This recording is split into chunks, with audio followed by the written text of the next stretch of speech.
Assalamualaikum warahmatullahi wabarakatuh. Apapun bentuknya, entah itu berupa fisik atau verbal, pembulian adalah perbuatan jahat yang tidak bisa ditolerir lagi. Akibat dari tindakan pembulian benar-benar sangat meresahkan, dimulai dari hal-hal kecil seperti rasa takut, trauma, atau akibat yang paling ekstrim adalah sebuah kematian yang bisa dialami oleh korbannya. Pada kesempatan kali ini, kita akan membahas sebuah film dari negeri tirai bambu tentang pembulian yang dilakukan oleh beberapa siswa terhadap seorang siswa yang mengalami kondisi tunawicara. Namun di akhir film, kita akan dibuat terkejut sekaligus shock, bahkan tak percaya dengan sosok korban yang membalas semua perbuatan keji itu dengan sebuah cara yang tak biasa. Lalu, bagaimana kisah selengkapnya? Seperti biasa, jangan kemana-mana, tetap di channel Mondays Movie.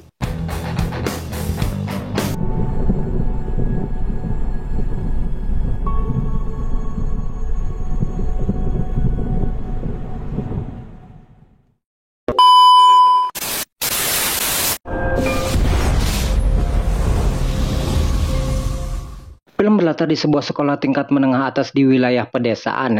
Saat itu, pihak sekolah mengadakan geladi resik untuk upacara peringatan 1 tahun bencana tsunami yang sudah melanda wilayah tersebut. Di sana tampak pula seorang petugas kebersihan bernama Lihan yang terlihat sedang membersihkan lantai akibat atap sekolah yang bocor. Kepala sekolah di tempat itu mencoba menghubungi pihak yayasan yang menaungi sekolah itu agar segera memperbaiki masalah tersebut. Dia adalah Jaipu, seorang petugas dari pihak yayasan yang akan mencoba memperbaiki atap yang diduga bocor. Menurut Jaipu, atap itu harus segera diganti karena bisa saja atap itu roboh dan bisa membahayakan siswa. Namun begitu, karena terkendala masalah dana, pihak sekolah hanya akan menambal atap itu sambil menunggu dana yang belum terkumpul. 校长，这边漏得更严重啊！把它补上吧。是因为一直在下雨，我怕它承重不行。那也得等这个筹募活动结束之后，我们有了钱再大兴土木吧。 Siang harinya Lihan terlihat kebingungan karena tidak menemukan sang anak, padahal saat itu jam sudah menunjukkan waktunya pulang. Lihan kemudian bertanya kepada seseorang tentang keberadaan anaknya. Akan tetapi, mereka sama sekali tidak melihat anak Lihan dimanapun. Dan ternyata, sang anak sedang berdiri kaku dengan tubuh menempel pada dinding. Dia adalah Chen Yutong, seorang gadis tunawicara yang saat ini sedang mengalami kondisi pembulian yang dilakukan oleh teman-teman sekelasnya. Dia adalah Enji, siswa yang merupakan dalang kasus pembulian ini. Jika hal ini terjadi di dunia nyata, hal tersebut memang benar-benar kelakuan biadab yang dilakukan oleh seorang siswa. Bagaimana tidak, seorang gadis tunawicara sekujur tubuhnya dibalur dengan lem, lalu ditempelkan pada dinding dengan rambut yang tertempel pula pada permukaan dinding. Mirisnya, semua siswa lain tidak bisa berbuat apa-apa karena mereka takut kepada Enji yang ternyata dia adalah anak dari kepala sekolah di sana.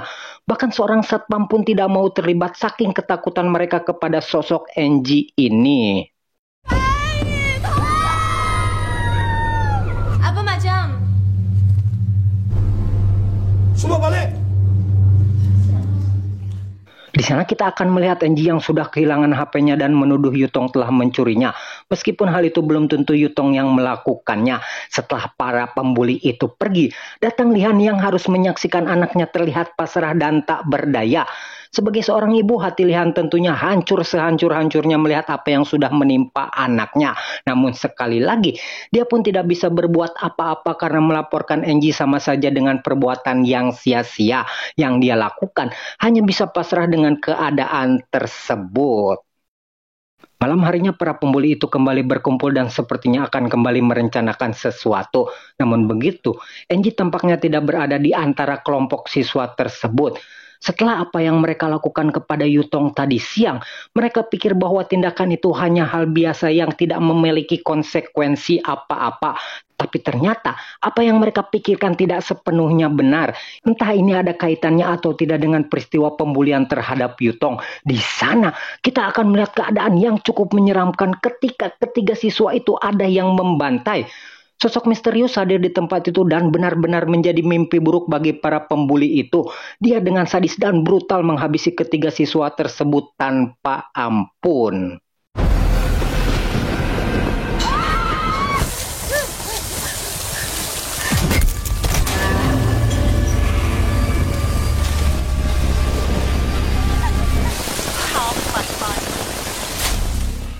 Sementara itu keesokan paginya kita akan melihat Lihan yang secara khusus meminta kepada pihak sekolah untuk memindahkan Yutong kembali ke kelas dengan siswa yang mempunyai kebutuhan khusus. Tujuannya tentu saja untuk menjauhkan Yutong agar tidak dibully oleh Enji dan teman-temannya. Tanpa Lihan sadari bahwa kejadian itu tidak akan pernah terjadi lagi mengingat sudah matinya ketiga siswa pembuli itu. Saat itu kepala sekolah mengatakan bahwa Lihan harus memikirkan kembali niatnya. Karena jika Yutong akan pindah kelas, maka semua beasiswa yang diterima oleh siswa itu akan dihapus. Namun Lihan mengatakan bahwa keselamatan anaknya jauh lebih penting. Kepala sekolah pun paham dengan maksud ucapan Lihan. Untuk itu, dia akan mempertimbangkan kembali permintaan tersebut. Polisi yang diketuai oleh Komandan Dai bergerak cepat untuk memeriksa TKP pembunuhan. Namun mereka benar-benar kesulitan menemukan petunjuk karena si pembunuh begitu rapi dalam menyembunyikan jejaknya. Di sana, mereka hanya menemukan sebuah origami burung yang diduga milik Yutong. Segera para polisi itu datang ke sekolah Yutong dan mencoba menginterogasi siswa itu di sekolahnya. Namun yang terjadi, Yutong hanya diam tidak memberikan informasi apa-apa. Meskipun dia bisu, namun dia bisa saja menuliskan sesuatu dan memberi polisi itu informasi tentang pembulian yang dilakukan oleh para korban. Akan tetapi, Yutong seakan-akan berat untuk melakukan hal itu. Sang ibu yang datang pun hanya bisa menjelaskan bahwa Yutong tidak bisa memberikan informasi karena dia merasa ketakutan. Komandan Dai yang melihat hal itu tahu betul bahwa bukan interogasi polisi yang membuat Yutong takut. Ada hal lain yang disembunyikan oleh anak itu. Di sana kita akan melihat pula muka tengil Anji yang cengengesan dengan kelakuan Yutong. Siswa itu tidak luput dari sasaran interogasi polisi. Namun begitu, dia mengatakan bahwa pada saat kejadian dia sedang demam dan tidak tahu menahu tentang kasus menghilangnya para siswa itu. 那天你为什么没去？我落水发烧了，上周五放学。 Setelah pulang dari sekolahnya, film memperlihatkan sisi lain dari kehidupan sehari-hari Lihan dan Yutong. Kala itu, kawasan rumah mereka kedatangan penghuni baru yang ternyata dia adalah Zaipu. Kembali ke Lihan dan Yutong, kita akan melihat di sana Yutong yang ternyata mempunyai seorang ayah. Namun film sendiri tidak menjelaskan kemana perginya sosok ayah Yutong. Mungkin karena hal itulah yang membuat Yutong tampak lebih suka menyendiri dan tidak pernah bergaul layaknya siswa perempuan lainnya. Sementara itu di tempat lain kita akan melihat si Kehed Enji yang sedang asik ngudud sebat sambil main HP Nokia N series. Enji begitu asik menikmati rokok itu sampai-sampai dia tidak tahu apa yang sedang mengintainya. Jika biang kerok pembuli itu berpikir bahwa dia akan baik-baik saja setelah apa yang dilakukan kepada Yutong, maka dia salah besar. Karena di sana kita akan melihat sosok misterius itu kembali datang dan langsung membantai gadis itu tanpa ampun.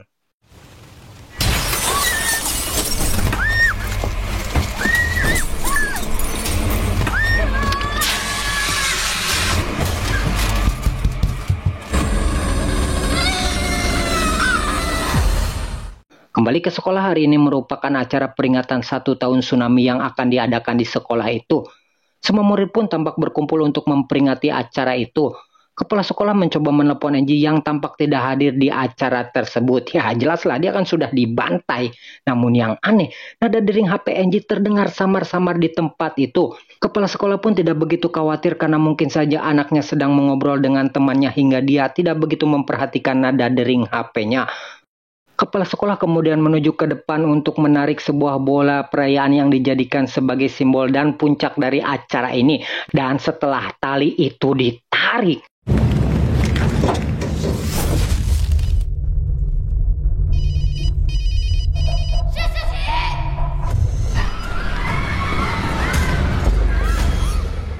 betapa terkejutnya semua orang ketika melihat sosok mayat keluar dari bola itu. Dan ternyata itu adalah mayat dari Enji sang biang kerok kasus pembulian. Sontak hal tersebut membuat semua orang di sana kocar-kacir berlarian. Termasuk sang kepala sekolah yang begitu syok melihat tubuh anaknya sudah tidak bernyawa tergantung begitu saja. Berita tentang kematian Enji membuat para wartawan merangsak masuk untuk mengetahui apa yang sebenarnya telah terjadi. Keanehan lain terlihat ketika Lihan yang tampak kebingungan karena keberadaan Yutong tidak terlihat di sana. Yutong benar-benar menghilang secara misterius setelah kejadian. Kemanapun Lihan mencari anaknya, tetap saja tidak bisa menemukan keberadaannya. Hal ini tentunya menimbulkan ketakutan tersendiri pada diri Lihan. Terlebih saat itu dia baru saja menyaksikan peristiwa yang cukup menyeramkan. Pada akhirnya Lihan pun teringat kepada seseorang yang pernah merekam mereka di rumahnya.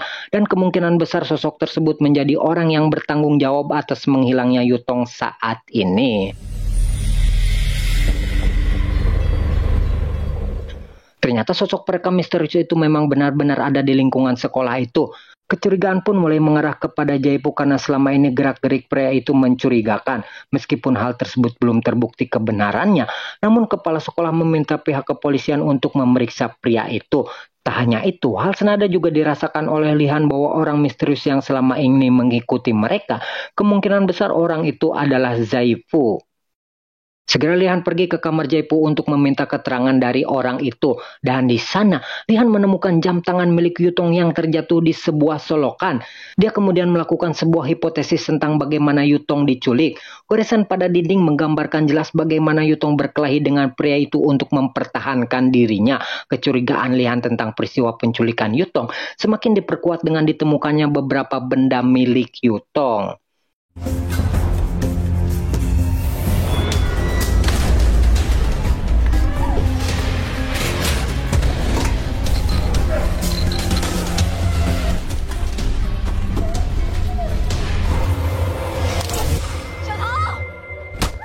Tak menunggu waktu lagi, Lihan kemudian melaporkan peristiwa itu ke pihak kepolisian.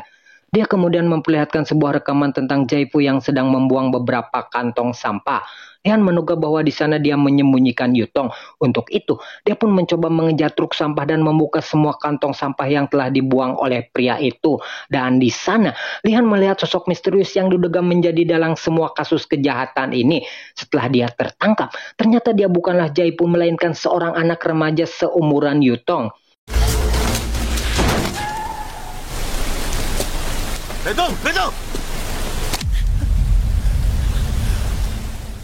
Setelah diperiksa, memang dia adalah orang yang selama ini telah merekam aktivitas para siswa dan orang-orang di sekitaran wilayah itu. Namun dalam recorder itu tidak ditemukan rekaman yang menunjukkan bahwa dia adalah pelaku pembunuhan para siswa itu. Artinya ada orang lain yang menjadi dalang dari serangkaian pembantaian terhadap siswa-siswa itu. Tapi yang tak disangka, ternyata remaja yang bernama Wu Wang ini adalah anak dari Komandan Dai. Dari dulu memang Wu Wang ini mempunyai kecenderungan yang selalu merekam apapun yang menurutnya layak untuk direkam. Tak peduli hal tersebut merupakan privasi atau aktivitas biasa. Semua dia rekam, bahkan Dai sering berurusan dengan warga sekitar akibat ulah anaknya yang merekam seorang gadis ketika dia mandi.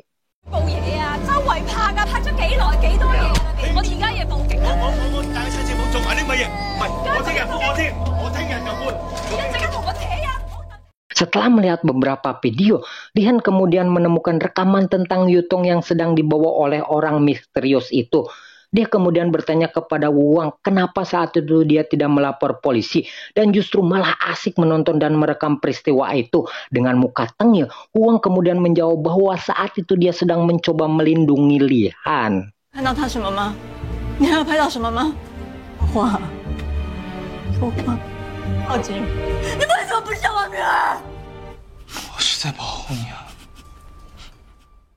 Entah apa maksud dari perkataan itu. Dia yang curiga kemudian meminta Wu Wang untuk menjelaskan apa maksud dari ucapannya, kejadian apa yang sedang disembunyikan oleh Lihan. Dan disinilah sebuah fakta baru akhirnya terungkap yang ternyata selama ini Lihan sudah melakukan tindakan kekerasan kepada Yutong. Polisi itu pun sempat kaget dengan fakta itu. Para polisi kemudian menahan Lihan untuk tidak pergi dari kantornya. Sementara itu, polisi sendiri akan mengejar Jaipu untuk meminta keterangan dari pria itu. Sementara itu, Jaipu sendiri sedang berada di dalam mobil bersama ibu kos untuk pergi ke suatu tempat. Secara bersamaan, para polisi menyiarkan berita tentang Jaipu yang langsung didengar oleh mereka. Jelas, hal itu menimbulkan ketakutan bagi ibu kos yang saat ini sedang duduk bersama seorang buronan. Sementara hal sebaliknya justru diperlihatkan oleh Jaipu yang tampak tenang dan tak banyak bicara mendengar berita itu. Kepastian bahwa Jaipu adalah dalang di balik peristiwa ini semakin diperkuat dengan dirinya yang secara terang-terangan memutar balik mobilnya untuk menghindari para polisi yang sudah berada di depannya. Dia kemudian mencoba pergi ke sebuah tempat.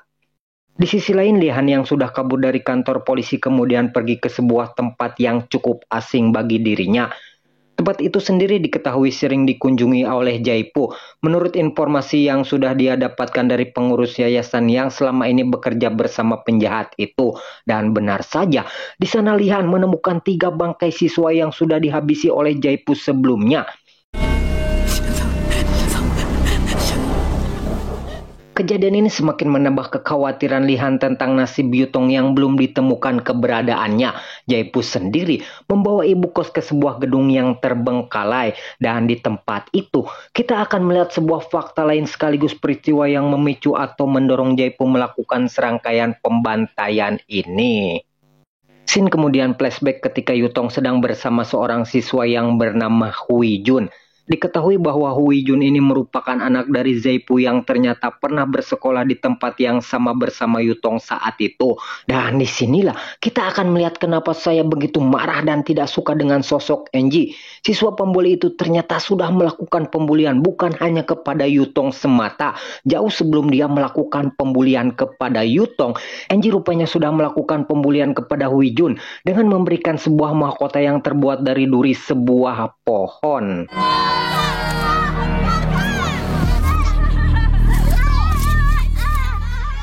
Hui Jun yang kesakitan tidak bisa berbuat apa-apa karena dia sendiri dalam ancaman ketiga teman Enji yang terus-terusan membuli gadis itu. Tak cuma itu, Enji kemudian memotong rambut Hui Jun lalu mencampurkannya dengan sebuah air dan memaksa Hui Jun untuk meminumnya. Saat itu Yutong sempat ingin melakukan perlawanan kepada para pembuli itu dengan menggunakan sebuah gunting yang akan ditusukkan kepada Enji. Namun demikian, hal tersebut sempat dicegah oleh Lihan yang kala itu datang ke sana. Lihan kemudian melarang Yutong untuk ikut campur masalah tersebut. Yutong sempat marah kepada ibunya yang tak berani mencegah perbuatan itu. Namun di sisi lain, Lihan lebih memilih untuk cari aman karena akan tahu seperti apa endingnya nanti. Namun yang tak diduga, Enji justru semakin menggila melakukan pembulian dengan menyuruh Hui Jun untuk berdiri di sebuah atap yang hanya berlapis kaca tipis. Dan setelah itu,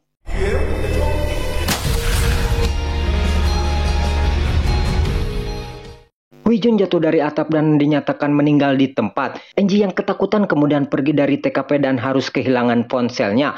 Ponsel itu sendiri adalah barang bukti rekaman pembulian yang dilakukan dirinya kepada Hui Jun. Itulah alasan kenapa dia mencoba membuli Yutong karena Enji berpikir bahwa HP-nya ada pada gadis itu. Alasan itulah yang mendasari Jaipu membantai semua siswa pembuli itu. Di sini kita mungkin akan bertanya kenapa saat itu Jaipu tidak melaporkan peristiwa itu kepada pihak kepolisian. Ternyata saat itu Jaipu sempat melaporkan peristiwa itu kepada pihak kepolisian. Namun di sini kita akan kembali melihat bagaimana sikap kecewa yang bisa menimbulkan amarah itu lahir dari sebuah keadaan yang disebut ketidakadilan.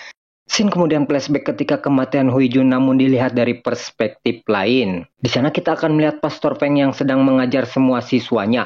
Ketika Hui Jun jatuh dari atap itu, dia sempat melihat Enji dan teman-temannya. Setelah itu datang Jaipu yang langsung membawa tubuh anaknya yang terluka parah menuju sebuah rumah sakit. Selang beberapa hari Jaipu mencoba mencari keadilan atas apa yang telah menimpa anaknya. Akan tetapi pihak sekolah seakan-akan menutup kasus ini dan tidak berbicara sedikit pun tentang masalah ini. Bahkan kepala sekolah mengatakan bahwa CCTV di TKP itu sudah rusak. Yang jelas itu hanyalah akal-akalan dari kepala sekolah untuk melindungi Enji yang tak lain adalah anaknya. Yang mirisnya adalah Pastor Peng yang merupakan seorang pemuka agama di tempat itu ikut-ikutan menutupi kasus ini dengan mengatakan bahwa Jaipu harus menerima segala takdir yang diberikan Tuhan kepada dirinya. Tak hanya itu, pihak kepolisian diduga menerima suap dari kepala sekolah untuk menutupi kasus ini dengan menyatakan bahwa kasus ini sebagai kasus kecelakaan. Sehingga bisa dipastikan saat itu Jaipu hanya seorang diri untuk melawan semua ketidakadilan yang menimpa dirinya.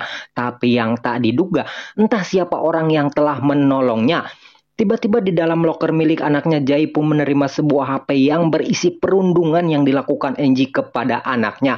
Dan dari video itu, pada akhirnya dia mulai merencanakan pembantaian tersebut.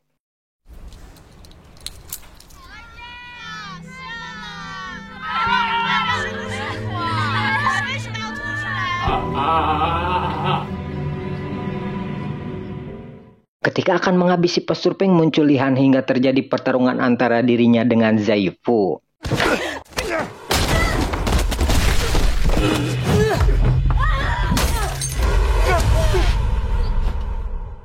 Pertarungan terus berlanjut di jalan raya dengan Lihan yang mencoba mengejar mobil yang dikendarai oleh Zaifu.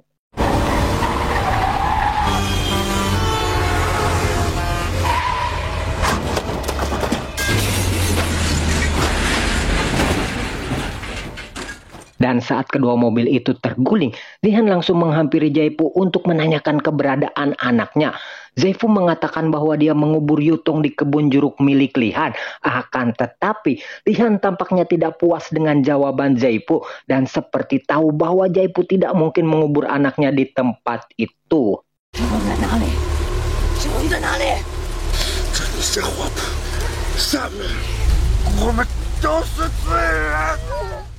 Dan ketika Zaifu mencoba kabur dari sana, dia harus merasakan timah panas yang bersarang di tubuhnya akibat tembakan yang dilepaskan oleh Komandan Dai. Shin kemudian mundur jauh sekitar 5 tahun yang lalu. Part ini sekaligus akan menjadi peristiwa penting tentang bagaimana semua kejadian ini bisa terjadi. Di sini kita akan melihat Lihan yang masih muda. Tampak pula di sana sang suami yang tidak diketahui siapa namanya. Namun yang membuat semua ini semakin mencekam adalah peristiwa ketika Lihan mendapatkan KDRT dari sang suami. Pelakuan itu bahkan bisa dibilang lebih dari sekedar KDRT dan sudah menjurus ke arah penganiayaan. Dan karena Lihan sudah jenuh dengan sikap suaminya, dia pun berencana melakukan sesuatu.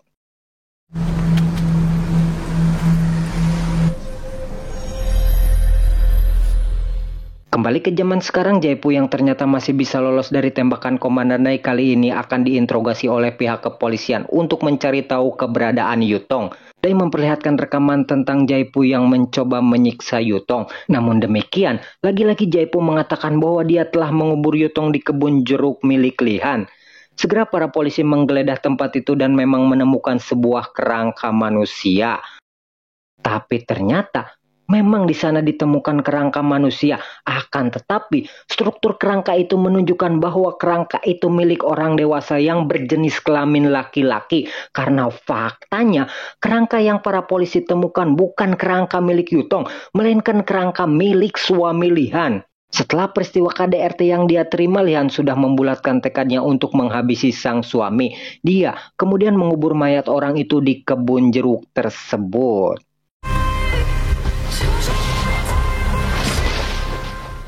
Dengan semua fakta itu, Zaifu akhirnya lebih memilih bunuh diri dengan menjatuhkan dirinya di atas gedung. Nah, yang jadi pertanyaan, lantas di mana keberadaan Yutong saat ini? Sebelum membahas tentang keberadaan Yutong, mari membahas sebuah plot twist dari film ini yang akan membuat Anda tak percaya dengan apa yang sudah terjadi. Masih ingat dengan apa yang dikatakan Wu Wang saat diinterogasi Lihan? Dia mengatakan bahwa dia tidak melapor polisi semata-mata untuk menyelamatkan Yutong dan Lihan. Karena ternyata saat kejadian pembunuhan ayah Yutong, Wu Wang ini secara tidak terduga ada di sana dan merekam semua yang telah terjadi. Tapi kejutannya adalah ternyata pembunuh ayah Yutong bukan Lihan, melainkan Yutong itu sendiri.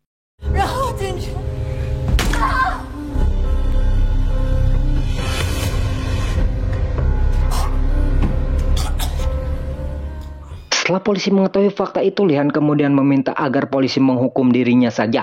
Jangan melibatkan Yutong dalam kasus ini. Lihan mengatakan bahwa semua ini adalah salah dirinya. Semuanya tidak ada hubungannya dengan Yutong. Jika mau menghukum, maka hukum saja dirinya, tegas Lihan. Namun demikian, Dai yang masih mempunyai hati lebih memilih untuk merusak barang bukti dan membiarkan Lihan dituntut dengan tuduhan lain. Film kemudian menceritakan tentang keberadaan Yutong yang ternyata berada di sebuah lemari berada di atas mobil. Di sini kita juga akan melihat bahwa orang yang telah memasukkan Yutong ke dalam lemari itu adalah Zaifu. Loh, kok bisa? Untuk apa Zaifu melakukan hal itu? Mungkin Anda berpikir bahwa ini adalah rencana pria itu. Anda salah besar jika berpikir bahwa semua itu adalah rencana Zaifu. Karena ternyata aktor atau dalang dibalik serangkaian peristiwa yang telah terjadi, pelakunya adalah Yutong. Yutong adalah orang yang memberikan HP milik NG kepada Zaifu. Dia juga yang menginstruksikan semua pembantaian yang dilakukan oleh Zaifu terhadap NG dan teman-temannya. Meskipun eksekutornya Zaifu, Tapi peran Yutong lah yang membuat Jaipu bisa melakukan hal tersebut. Semua yang Yutong lakukan untuk membalas sikap ketidakadilan yang dia dan temannya terima. Semua menganggap bahwa Yutong adalah gadis lemah yang tidak bisa berbuat apa-apa. Tapi yang terjadi, dia adalah gadis kejam yang mungkin bisa dibilang seorang psikopat. Yutong telah membunuh ayahnya di usia yang terbilang masih anak-anak. Di usia muda, dia mampu meyakinkan seorang ayah untuk membalas dendam kepada pelaku pembuli anaknya. Dengan semua yang telah terjadi, maka film pun resmi berakhir sampai di sini.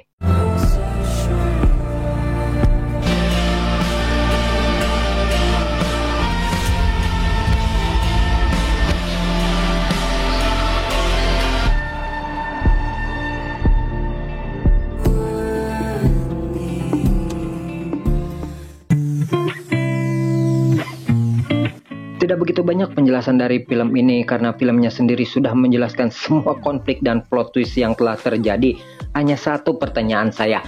Ketika menontonnya saya sempat mendengar ada beberapa percakapan yang menggunakan bahasa Melayu. Apa ini film kolaborasi Malaysia dan Cina atau murni film Cina hanya berlokasi di daerah Malaysia? Bagi teman-teman yang tahu, monggo komen di kolom komentar. Diakhiri dengan Assalamualaikum warahmatullahi wabarakatuh. Terima kasih bagi yang sudah menonton dan tetap di channel Mondays Movie.